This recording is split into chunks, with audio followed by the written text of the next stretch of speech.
Ellos creen que eliminando a un hombre, un político, a un dirigente, el proceso social va a desaparecer. Es un error, podrá demorarse, podrá prolongarse, pero a la postre no podrán detenerlo. En el caso de Chile, bueno, si me asesinan, bueno, el pueblo seguirá su ruta, seguirá su camino. Con la diferencia quizás que las cosas van a ser mucho más duras y mucho más violentas, porque será una elección muy clara, muy objetiva para la masa, de que esta gente no se detiene ante nada. El 11 de septiembre de 1973 en Santiago, el presidente chileno Salvador Allende murió en el Palacio de la Moneda mientras el ejército bombardeaba el edificio. Este golpe de estado militar acabó brutalmente con el primer gobierno socialista elegido por un proceso electoral. Este documental reconstruye los acontecimientos de aquel día.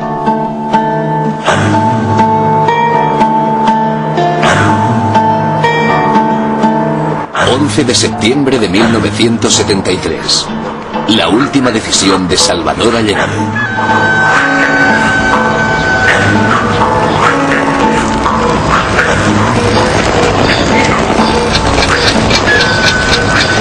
Muy temprano, alrededor de las 5:30 de la mañana, me llama el secretario del comandante en jefe. Me dice, tienes que venirte aquí al Ministerio de Defensa porque hoy día las Fuerzas Armadas se toman el poder. 24 horas antes, varios generales recibimos directamente en la oficina del comandante en jefe, que ya era el general Augusto Pinochet, misiones por cumplir para el día 11. Y yo, que era el general menos antiguo, recibí, y lo digo con orgullo, con honor, la misión de tomar el mando de los blindados.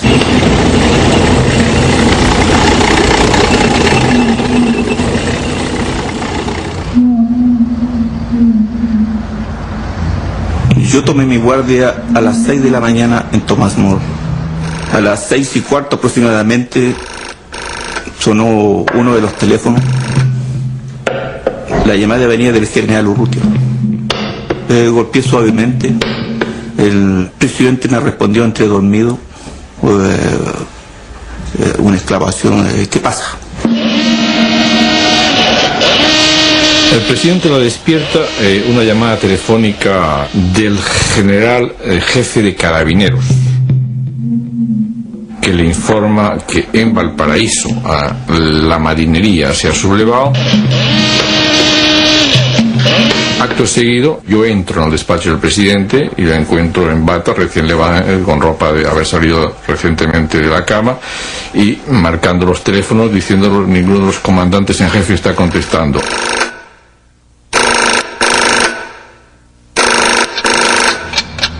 Llegué al Ministerio de Defensa y el secretario comandante en jefe me dice, tú tienes que ofrecerle al presidente un avión de C-6 y lo tienes que acompañar donde él se quiera ir. Tratar en lo posible de que él abandone el país. Cuando salí hacia el auto, ya el presidente venía en camino hacia el lugar donde yo tenía estacionado el auto. Me dice que diríjase a la Moneda. Una orden, diríjase a la Moneda.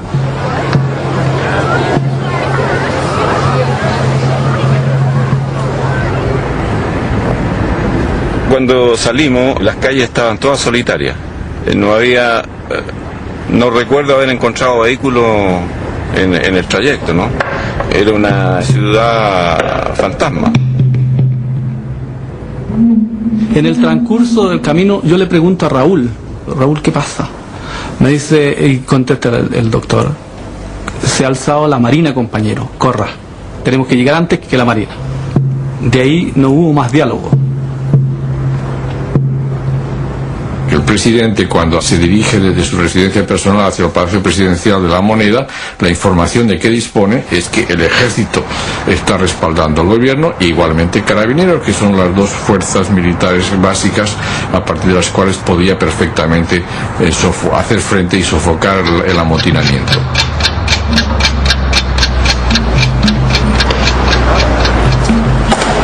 En la Moneda los carabineros tenían estaban en posición de defensa al interior de la Moneda.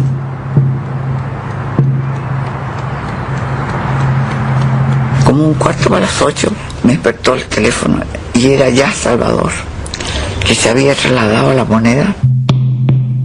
Y estaba tan convencido de que no iba a pasar nada en Tomás Moro, que me pidió que me quedara y que llamara a mis hijas incluso, que fueran con los nietos a acompañarme, porque creía que era un lugar seguro, que no iba a pasar nada.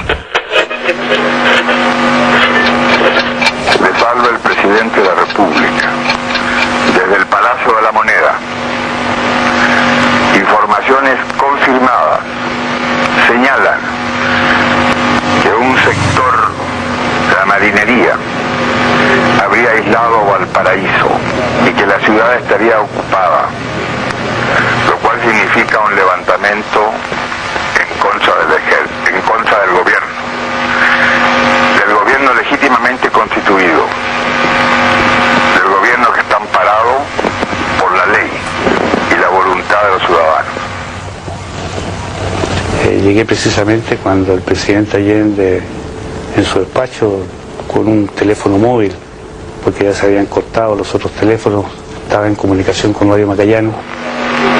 Y como primera etapa, tenemos que ver la respuesta, que espero sea positivo, de los soldados de la patria que han jurado defender el régimen establecido. En todo caso, yo estoy aquí en el Palacio de Gobierno y me quedaré aquí defendiendo el gobierno que represento por la voluntad del pueblo.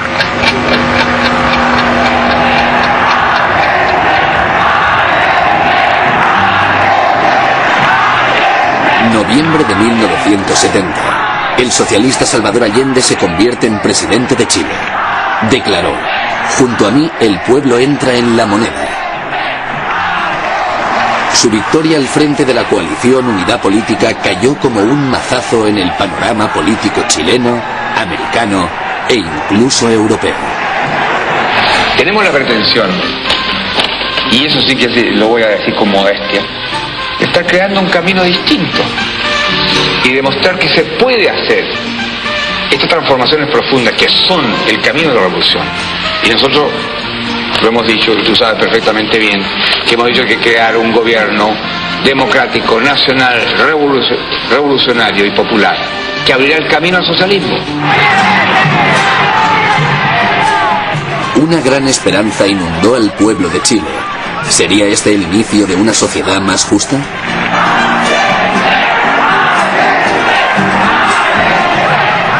Por primera vez, las papeletas y no las balas parecían haber ganado, permitiendo que un candidato claramente marxista se convirtiera en presidente de un país latinoamericano. La democracia chilena y sus instituciones tradicionales habían posibilitado la elección de Allende, pero ¿tolerarían el socialismo? A pesar de su legalidad, la revolución chilena chocaba con los intereses de los ricos. Desde el principio, desató reacciones violentas. Buenos días. Bueno, la situación ya la ha dado a conocer el presidente de la República y aquí vengo, como un ciudadano, a estar al lado del presidente en este momento.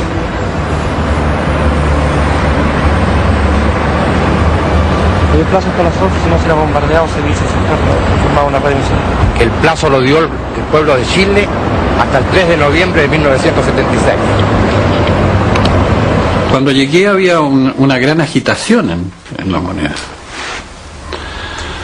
Había mucha gente, ¿no? Con el correr de los minutos se fue haciendo muy tenso. Cuando ya estuvo claro de que había una gran sublevación, el presidente demostró preocupación porque ¿qué le estará pasando a Pinochet? Y yo, de irresponsable, le digo, bueno, ¿y su general Pinochet, señor? Salvador me mira, no lo vio nunca, y me dice, el pobre Pinochet debe estar preso. Frase que no olvido nunca. Pasemos a otra cosa.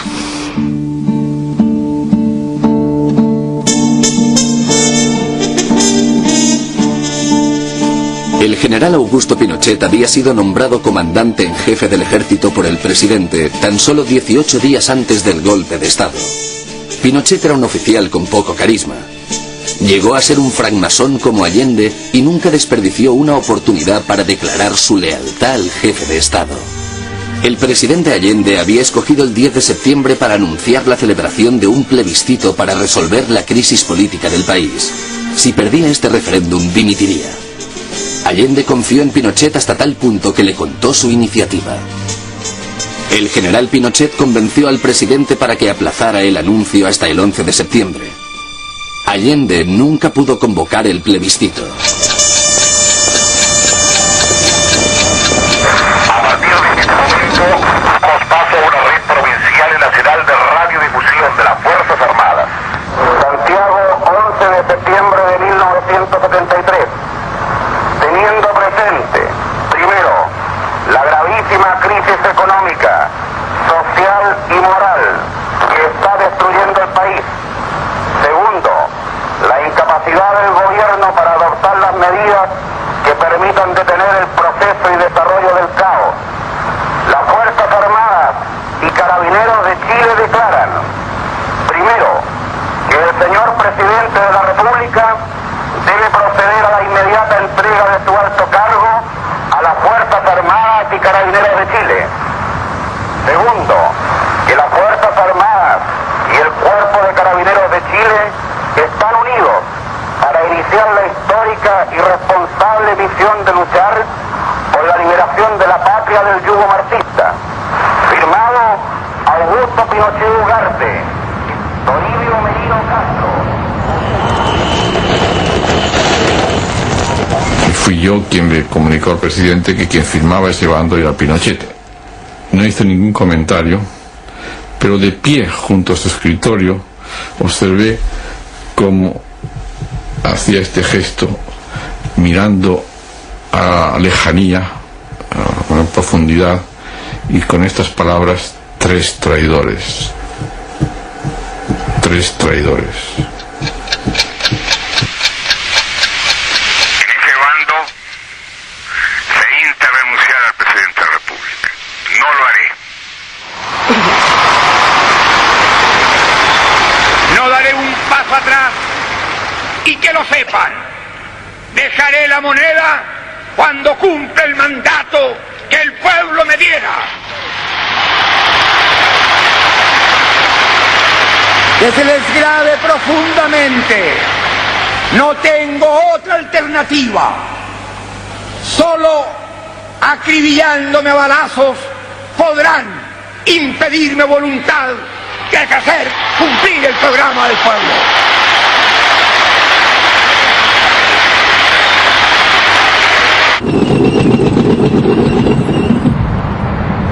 Ahí entré más o menos 8:45 cuando ya los tanques estaban alrededor de la Moneda. Cuando llega el presidente a su despacho, yo le digo: señor presidente, le vengo a ofrecer un DC-6 que está en Cerrillo con la tripulación que yo conozco para que nos vamos del país. Yo tengo orden de ir a dejarlo donde usted quiera, delante de los otros 2 decanes.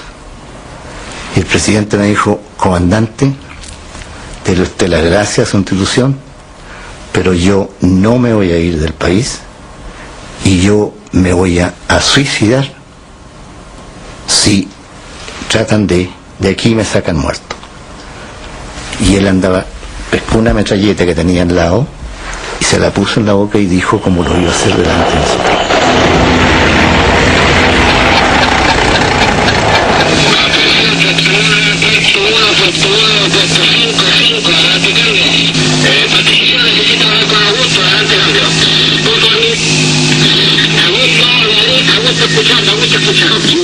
Allende está en la Moneda. Entonces hay que estar listo para actuar sobre eso. No vale sacar la tierra, sacar la moneda. Está ofreciendo parlamentar.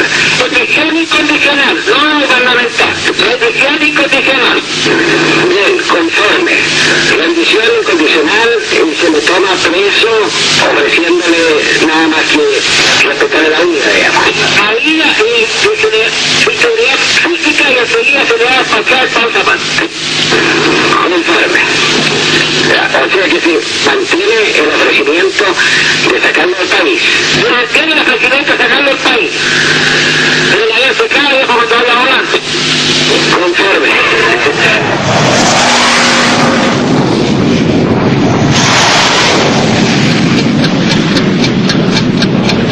En este momento pasan los aviones.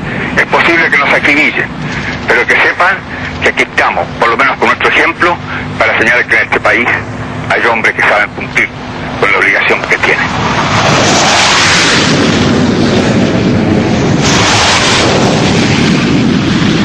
Había bastante vigilancia, pero yo todo el tiempo decía, mi nombre es Isabel Allende, soy la hija del presidente, voy a La Moneda, y yo sentía que los carabineros se desconcertaban, pero en definitiva me dejaban pasar. Entonces yo entré por Morandé 80, de haber sido cerca a las 9 de la mañana, y yo estoy segura que fui la última persona que entró.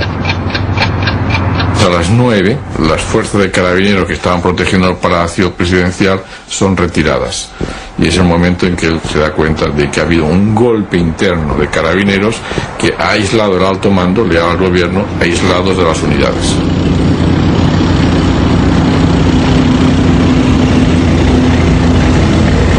Notifico ante el país la actitud increíble de soldados que faltan a su palabra y a su compromiso. Hago presente mi decisión irrevocable de seguir defendiendo a Chile en su prestigio, en su tradición, en su norma jurídica, en su constitución.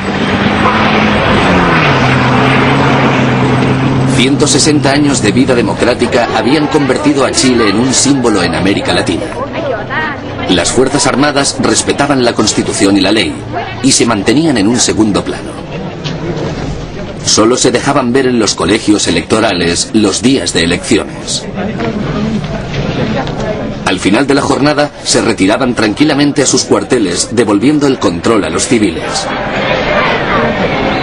Pero 3 años de gobierno de la coalición Unidad Política habían enfurecido a una oposición intransigente que había presionado al ejército para que abandonara su neutralidad.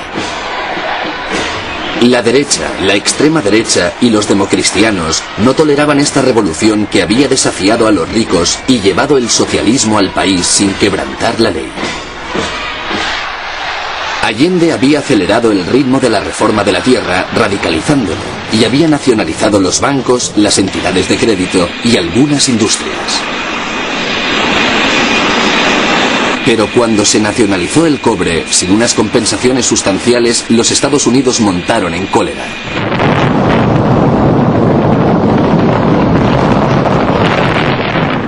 El presidente Richard Nixon entregó los fondos necesarios para desestabilizar a un gobierno cuyo ejemplo podía ser contagioso.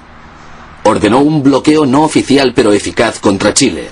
La CIA apoyó varias huelgas, como la de transportistas y la de comerciantes. Los precios empezaron a subir, el país estaba paralizado. Los salarios habían subido como prometieron, pero ¿para comprar qué? Los esfuerzos de Allende se veían entorpecidos por las divisiones dentro de la misma izquierda. Los radicales querían que las cosas fueran más rápido, mientras que los moderados querían consolidar las ganancias primero. De todas formas, el apoyo a la unidad política estaba creciendo. En cada elección más y más votantes respaldaban a Allende. La derecha, los democristianos y la CIA empezaban a comprender que sería difícil derrocar a Allende con métodos democráticos.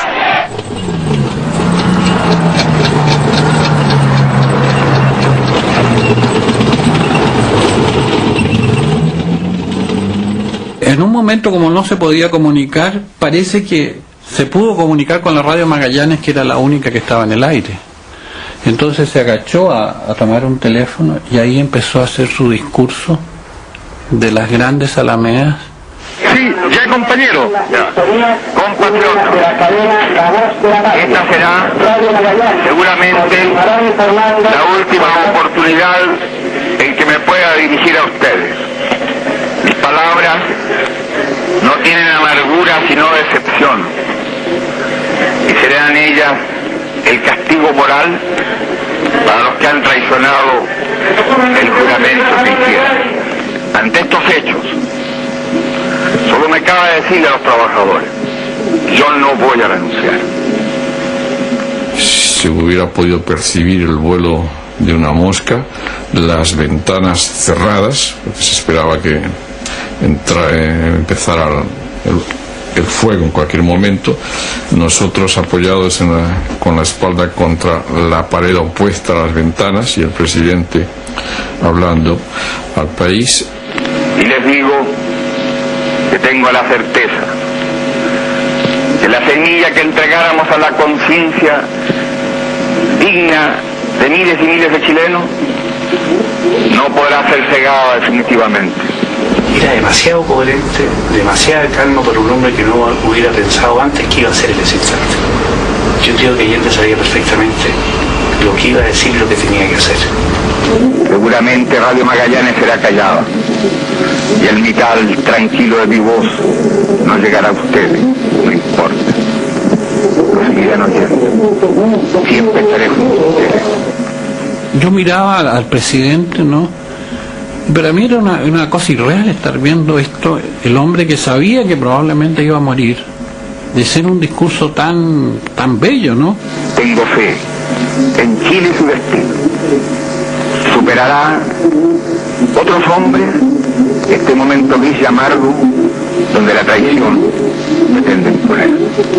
Sigan ustedes sabiendo que mucho más temprano que tarde, de nuevo, abrirán las grandes alamedas por donde pase el hombre libre para construir una sociedad mejor. Yo creo que él en ese momento estaba pensando en la historia. Pero que aprovechen la lección. El capital foráneo, el imperialismo, unido a la reacción, creó el clima para que las Fuerzas Armadas rompieran su tradición.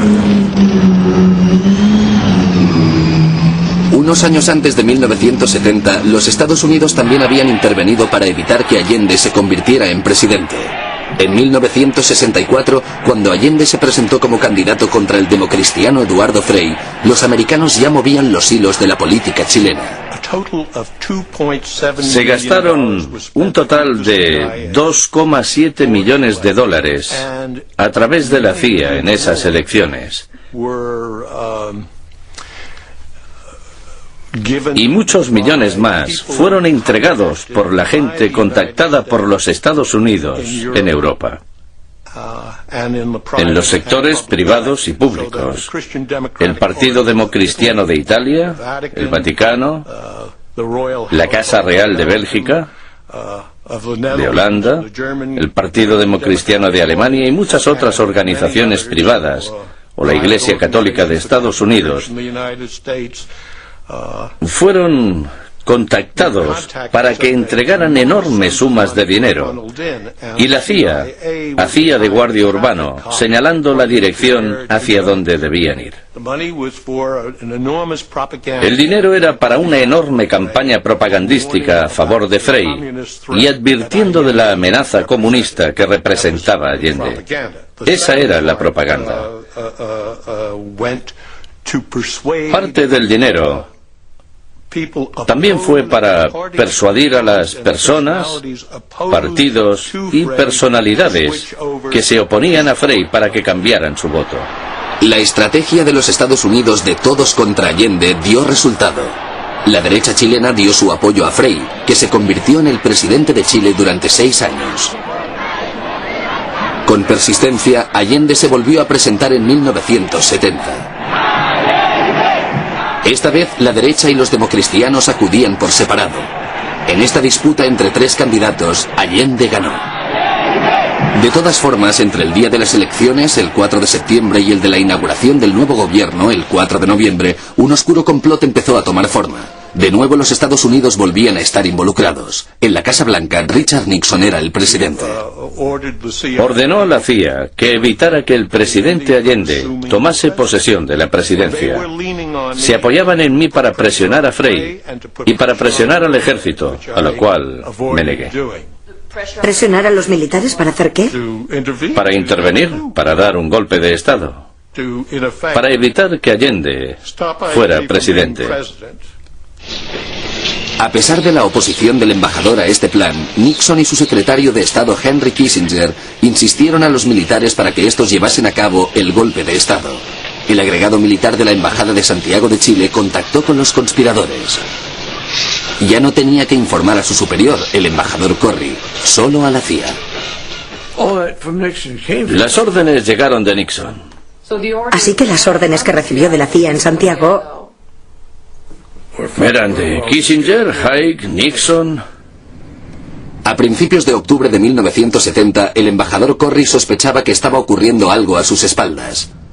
Fue convocado en Washington, donde se reunió con Henry Kissinger y el presidente Nixon. Estaba en su mesa. Yo me senté a su izquierda y Henry a su derecha, al otro lado de la mesa. Y él estuvo haciendo una disquisición de 5 o 6 minutos sobre cómo iba a machacar a Allende. Iba golpeándose la mano con su puño. Le llamó hijo de puta. Y creo que también bastardo. Dijo, ese hijo de puta. El señor Nixon es presidente de Estados Unidos y yo soy presidente de Chile. Yo no tendré un término despectivo contra el señor Nixon mientras el señor Nixon respete al presidente de Chile. Si ellos rompen con esto que es una obligación, si una vez más van a hacer tabla rasa de la autodeterminación y de la no intervención, se van a encontrar con una respuesta digna de un pueblo y de un gobernante.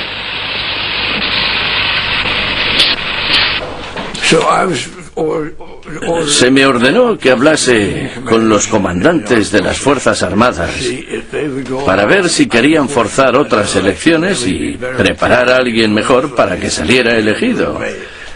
Pero se echaron atrás. Fue un gran contratiempo. En octubre, el comandante en jefe del ejército, el general Schneider, declaró que los militares respetarían los resultados de las elecciones. Los conspiradores militares decidieron con el consejo de la CIA secuestrar a Schneider. Pidieron $50.000 a los Estados Unidos y armas sin registrar en Chile. 8 ametralladoras, una docena de máscaras de gas y gas lacrimógeno. Las armas entraron en Chile ilegalmente en una valija diplomática de la embajada estadounidense. El agregado militar se las entregó personalmente a los conspiradores el 22 de octubre de 1970 a las 2 de la madrugada. Se las dimos a varios oficiales del ejército, la marina y las fuerzas aéreas. A las 8 de la mañana de ese mismo día, un comando intentó secuestrar al general Schneider, pero este se defendió.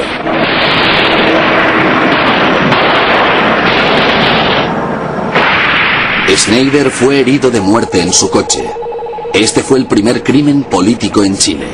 Los ciudadanos estaban conmovidos por las noticias. Allende estuvo presente en el funeral junto con Frey. Los oficiales conspiradores estaban paralizados. El desenlace de la conspiración había sido justo el contrario al que Nixon y Kissinger habían esperado. El 4 de noviembre de 1970, Salvador Allende juró su cargo como presidente de Chile. Pero las interferencias continuaron. Durante 3 años de locura, los Estados Unidos ejercieron constantemente tácticas de desestabilización contra Chile, con el apoyo de la derecha y los democristianos. Las Fuerzas Armadas y el Cuerpo de Carabineros de Chile reitera al pueblo de Chile la absoluta unidad de sus mandos y tropas y su decisión inquebrantable de luchar hasta las últimas consecuencias para derrocar al gobierno marxista. Allende empieza a recorrer los lugares de los compañeros. Cuando llega al lado mío, manifiesta a sí mismo: cuidado, compañero, con que se le escape un tiro. Cuando el ataque se provoque y ya estén atacando Palacio, es cuando ustedes entren en combate. En La Moneda, la gente que contábamos con armas para defendernos, no éramos más de 20 de la Guardia Personal, más efectivos de la Policía Civil, que también permanecieron con nosotros, y también el presidente Allende, que al mismo tiempo hacía parte como un soldado más.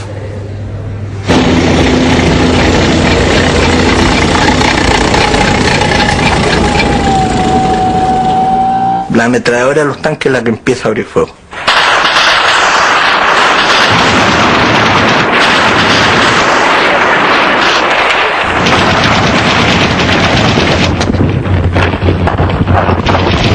Bueno, cuando ya empezó, digamos, la balacera, nosotros se nos dio orden de tomar posición, ocupar el Ministerio de Obras Públicas. Nos ubicamos en el 7º o 8º piso primero, hasta que empezaron a aparecer las primeras tropas de infantería del ejército. No teníamos ningún medio de comunicación salvo los teléfonos con los cuales nos estábamos comunicando directamente con el interior, con La Moneda. Nuestro rol era tener cubierto de que los milicos no entraran por Alameda.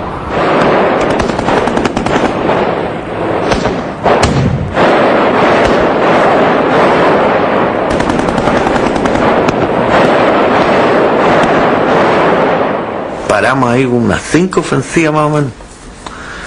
Y prácticamente por ahí no pudieron pasar.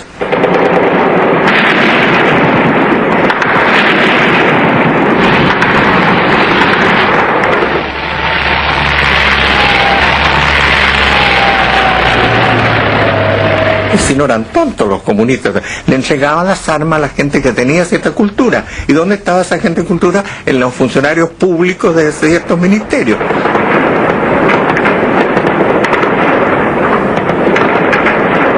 Se ha hablado mucho después de los francotiradores, que habían grupos, que era un grupo enorme. Éramos 8 compañeros.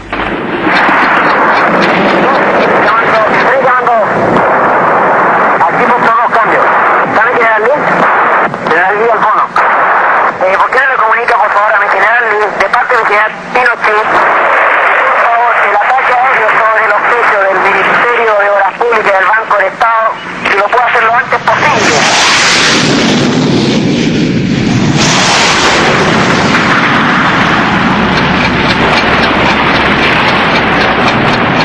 Y en un momento el presidente se nos perdió. Andaba con un casco y andaba con una metralleta. Enseguida después él trató de disparar, iba a cada ventana de Moneda, y de ahí entonces yo pedí a Girón que trataran de tirarlo porque iba a ser como un blanco para los militares, ¿no? La Paya me dijo, anda a buscarlo. Yo me tuve que arrastrar por el suelo, ¿no? Entonces lo encontré a él, que estaba disparando en un balcón, tendido en el suelo. Entonces yo lo tomé de los pies y lo atraje hacia mí. Entonces él, sin darse vuelta, me echó un garabato tremendo, ¿no? Me dijo, déjame, concha de tu madre, ¿no? Entonces en ese momento, como yo lo seguí tirando, él se dio vuelta y me dijo, eres tú, Gironcito. ¿Viste tú que era más serio de lo que tú creías?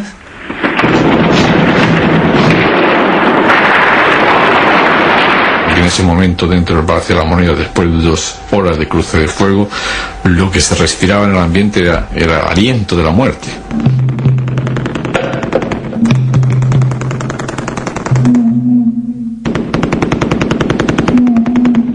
En eso alguien entra, que ni me recuerdo quién, y dice, el presidente está llamando a una reunión en el Salón Toesca.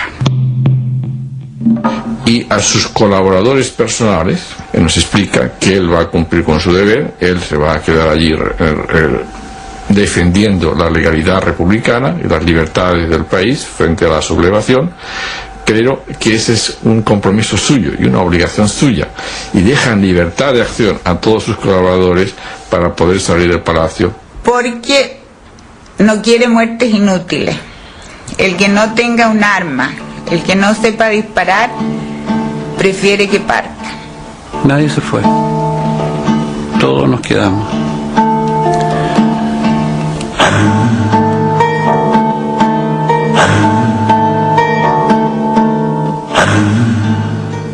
Era una forma de responderle a mi institución como funcionario profesional de investigaciones, como también la lealtad con el presidente Allende. Me habría sentido muy mal si me voy. Me tengo respeto por haberme quedado.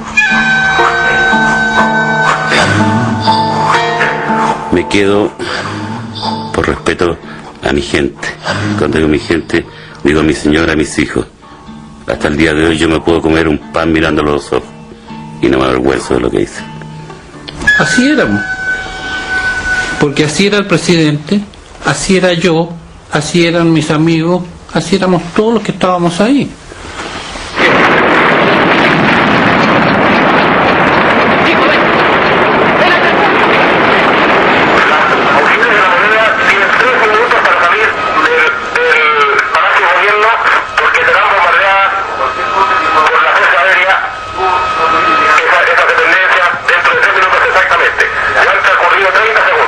Bueno, y nosotros en un par de momentos, mi padre entró allí y sobre todo se dirigió a Beatriz y a mí tratando de convencernos que teníamos que irnos, que él no quería que nosotros estuviéramos allí.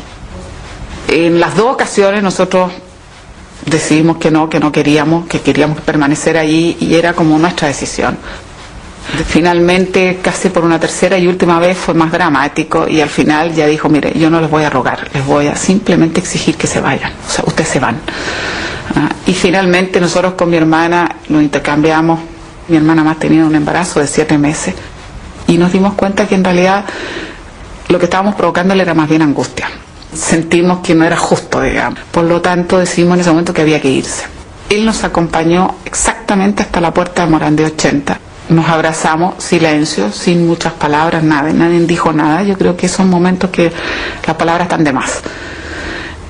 Yo no tengo conciencia que haya sentido que esa iba a ser la última vez que yo lo iba a ver. La paya, que se escondió para no irse. Yo no partí porque yo había decidido quedarme hasta el final al lado del presidente.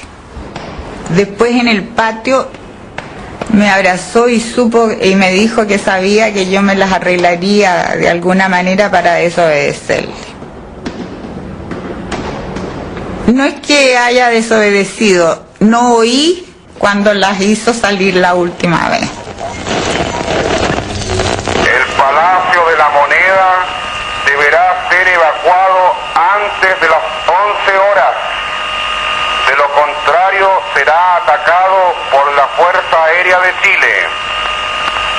Los trabajadores deberán permanecer en sus sitios de trabajo, quedándoles terminantemente prohibido abandonarlo.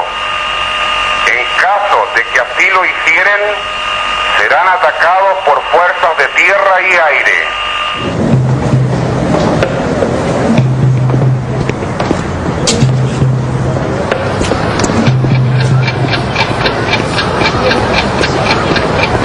Se decía de que todo el contraataque podía venir de la periferia, de los centros industriales que estaban muy bien organizados.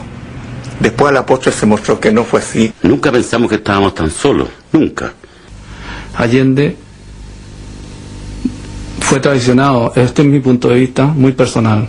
Allende fue traicionado por los militares, pero fue dejado solo por los camaradas de izquierda también, que tenían el derecho y el deber de haber salido a defender a su presidente. Ese día lo dejaron solo. Alguien decía que había que hacer un gran llamado a una gran movilización para que se llenara la plaza con gente y así se impidiera este golpe. Recuerdo que el presidente les dijo que eso era una locura. Él no pide en ningún momento al pueblo que haga frente a esa sublevación porque es consciente que hubiera sido llamarlas a la masacre y él toda esa mañana quiso preservar vidas.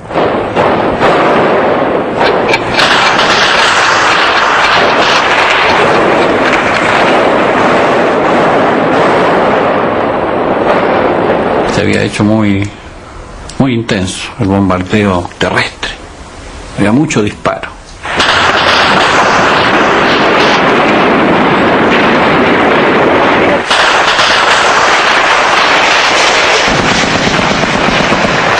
Y vino el bombardeo aéreo.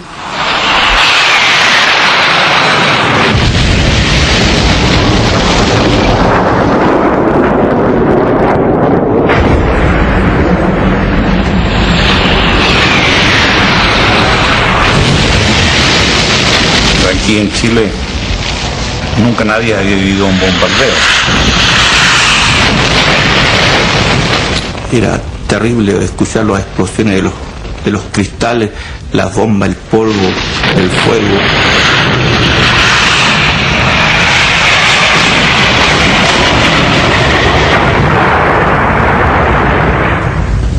Yo, Roque, conté 24. Si tú me dices que por qué te puedo asegurar que son 24, porque yo los contaba, yo pensaba que me iba a morir en cualquiera. Deben haber roto cañerías, porque se inundó todo el primer piso, de manera que nosotros terminamos con el agua casi hasta la orilla.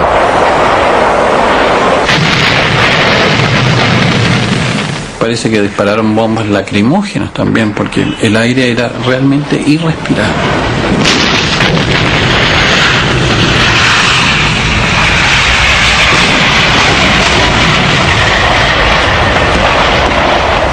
Nos ahogábamos y teníamos muy pocas máscaras, entonces el presidente, que tenía una, se la prestaba a los otros compañeros un rato, uno me prestaba un poquito a mí, otros al otro, para que pudiéramos en un momento respirar.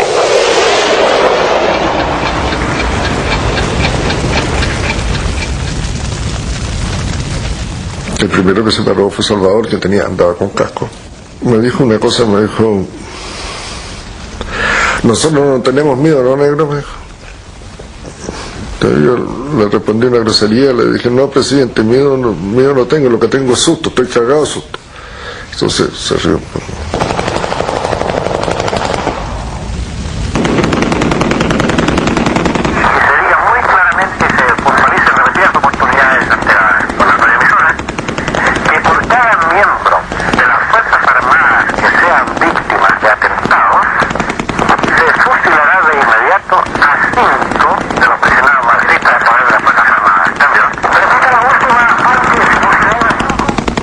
En el caso mío,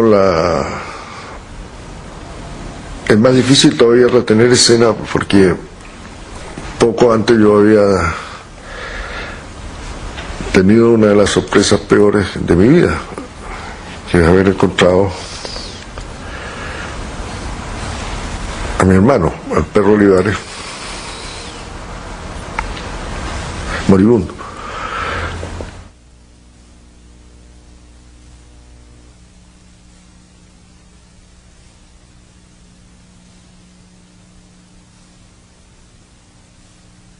Yo lo tomé en mi falda y a los pocos momentos él falleció. Tenía una herida que se había autoinferido. Augusto Olivares se había suicidado. La muerte de Augusto fue muy intenso, el dolor del presidente. Yo pienso que fue como el comienzo de la muerte misma de él. Y en medio de todo ese infernal, donde para hablar así costaba, todos nosotros observamos un minuto de silencio y se le rindió el primer homenaje al perro.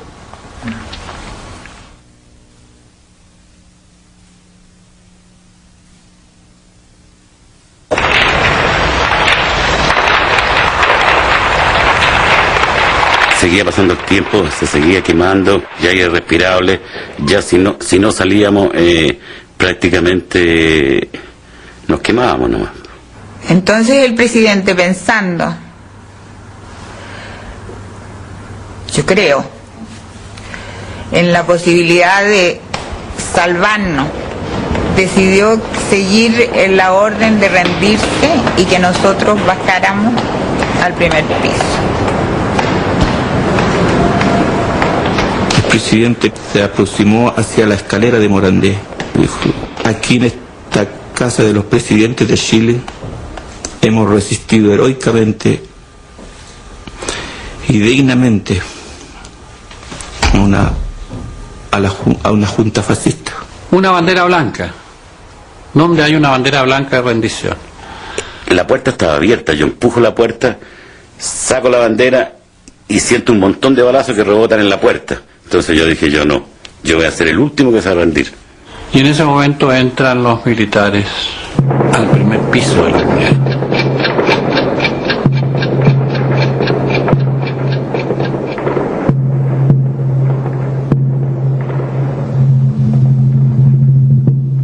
El chileno tiene mucho del alemán, no sé por qué sigue en el ejército, pero sabe combatir y es un buen combatiente. Y muy leal a las órdenes que se le está dando. Ese es un orgullo para nuestra institución.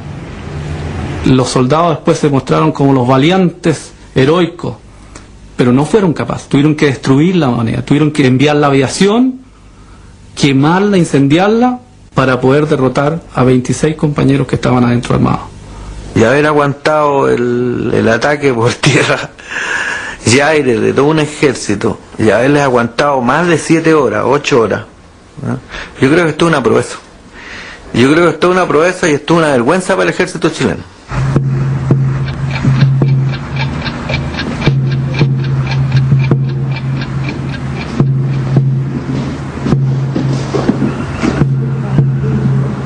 Yo tengo 3 hijos hombres, que en ese momento eran niños.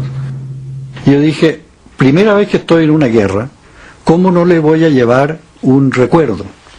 Y en ese momento pensé que el recuerdo más impresionante era la máscara de antigases que nos habían dado para el caso de una emergencia. Y eso fui a buscar y yo suponía que estaba más o menos al final del corredor. Y en el momento en que voy llegando seguramente al fondo, en fin, o antes, veo una puerta abierta que hasta ese momento había estado cerrada, y frente a la puerta había un sofá en el otro extremo de la sala donde estaba Allende. Yo vi en el momento en que entré que Allende, en el momento de sentarse, se disparaba con la metralleta entre las piernas y prácticamente sin la parte superior del cráneo, que voló enteramente.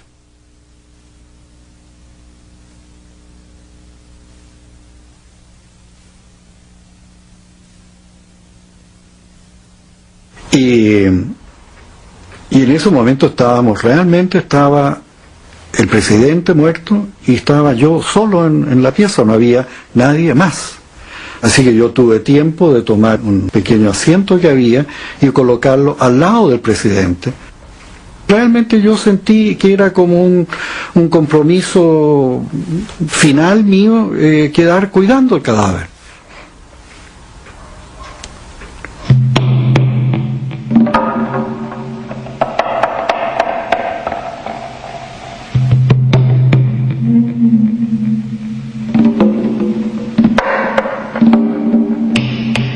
Ya los militares están en el segundo piso. A mí me empujan en la fila y finalmente bajamos la escala donde somos brutalmente golpeados. Soy uno de los primeros en salir. El militar se protege con mi persona.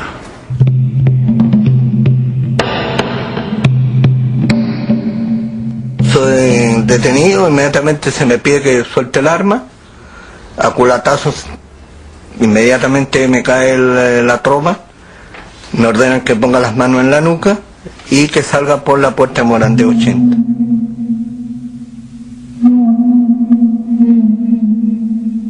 Por la puerta de Morandé sacaron unos prisioneros, han sido unos 25 o 30 compañeros. Venían algunos heridos, compañeros nuestros, que veíamos que venían heridos. Había atrás, recuerdo nuestro, un pelotón de soldados con sus fusiles. Yo pensé que nos iban a fusilar allí mismo.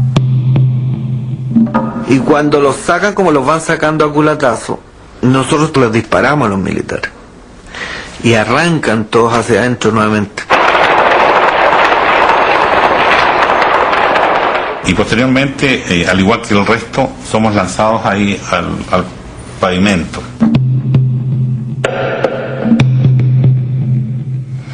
Fueron momentos difíciles esos porque en la esquina había un tanque. y ponen el tanque frente a la línea de compañeros en el suelo, a los prisioneros, y le bajan el cañón y le ponen el cañón así a 15 metros. Y hay un oficial arriba de la torreta y dice: permiso, mi general, para pasarle el tanque, estos tales por cuales por la cabeza. Inclusive le hace gestos, claro, grita, da órdenes, profere amenazas contra los compañeros que están en obras públicas, los cuales, lógico, no iban a escuchar. Que si seguían disparando, nos iban a pasar el tanque por arriba. Y ahí nosotros ordenamos no disparar. En ese momento se acerca un suboficial, me dice: mi general, en el Salón Independencia está el presidente. Corro yo para allá, entro, entonces di las primeras órdenes de que no lo tocaran, que lo cubrieran con un gobelino mexicano o boliviano y que llamaran a los médicos y al servicio de inteligencia nuestro. Los sentimientos más dolorosos míos fueron cuando sacaron a Allende muerto. Se acercó un camión de sanidad militar y bajaron una camilla militar, entraron y después al rato salen con un cuerpo que venía tapado con una manta de colores.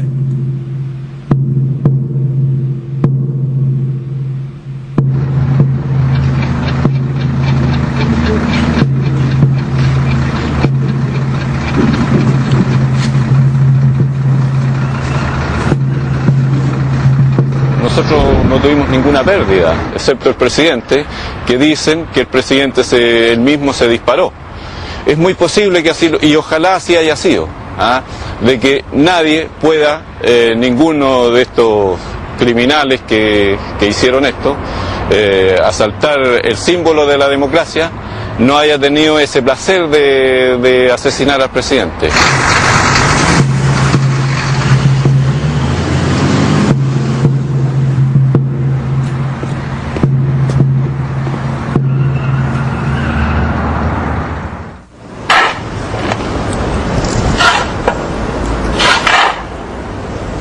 El 12 de septiembre se efectuó la sepultación del presidente Salvador Allende.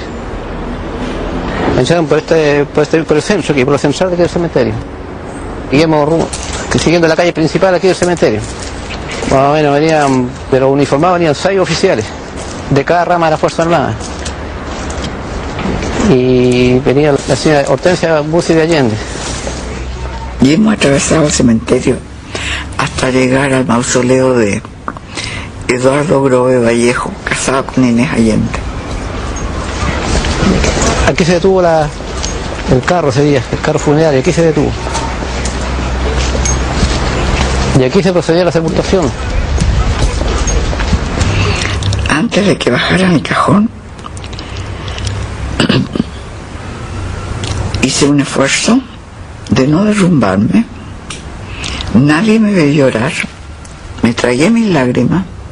Ni una sola lágrima, porque dije, estos no me van a ver llorar. De aquí atrás sacó una hortensia, esa flor aquí, llegó lo que sacó y eso es lo que lanzó ella para abajo al nicho. Y dije fuerte, quiero que sepan que aquí estamos enterrando a Salvador Allende en forma anónima, porque no quieren que se sepa. Pero yo le pido a usted, a los sepultureros, los jardineros, a todos los que trabajan aquí, que cuenten en sus casas que aquí está Salvador Allende para que nunca le falte flores.